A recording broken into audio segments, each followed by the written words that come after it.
ஒருபோதும் தாமதிக்காதே, உன் சகோதரன் உயிர் தெழுந்திருப்பான். யோவான் 11:23.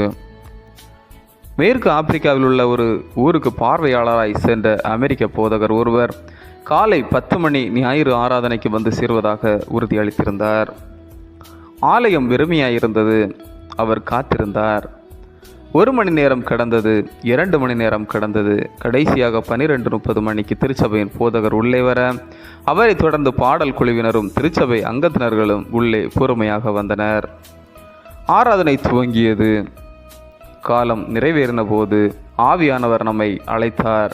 தேவன் தாமதிக்கவில்லை என்று போதகர் பின்பாக அவளிடம் அந்த சம்பவத்தை குறித்து சொன்னார்.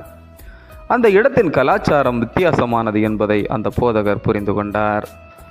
காலம் என்பது கலாச்சாரத்திற்கு கலாச்சாரம் வித்தியாசப்படலாம். ஆனால் தேவனுடைய குறித்த நேரம் என்பது வேதத்தில் பரவலாய் உறுதிப்படுத்தப்பட்டுள்ளது.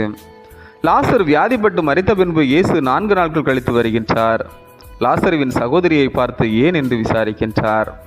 மார்த்தாள் இயேசுவிடம், ஆண்டவரே, நீர் இங்கே இருந்தீரானால் என் சகோதரன் மரிக்க மாட்டான் என்று கூறுகின்றாள். ஏன் தேவன் நம்முடைய அவசரத்திற்கு செயல்பட்டு காரியங்களை சரி செய்வதில்லை என்று நாமும் அப்படி யோசிக்கலாம். அவருடைய பதிலுக்காகவும் வல்லமையான கிரியைக்காகவும் காத்திருப்பதே நல்லது. இறையியல் நிபுணரான ஹோவார்ட் துர்மேன், பிதாவே, நாங்கள் காத்திருக்கின்றோம். உம்முடைய பலன் எங்களுடைய பலனாகும் வரை, உம்முடைய இருதயம் எங்களுடைய இருதயமாகும் வரை, உம்முடைய மன்னிப்பு எங்களுடைய மன்னிப்பாகும் வரை நாங்கள் காத்திருக்கின்றோம் தேவனே, நாங்கள் காத்திருக்கின்றோம் என்று எழுதுகின்றார். கடைசியில் லாசருக்கு தேவன் அற்புதத்தினால் பதிலளித்தது போல நாமும் பதிலை பெறும்போது தாமதத்தின் அர்த்தத்தை சரியாய் விளங்கிக் கொள்ளக்கூடும். ஜெபம்.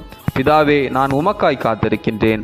இந்த காத்திருக்கும் தருணத்தில் உம்முடைய பலத்தையும் உறுதியான நம்பிக்கையையும் எனக்கு தாரும். ஆமீன். இந்த நாள் உங்களுக்கு இனிய நாளாக மலரட்டும்.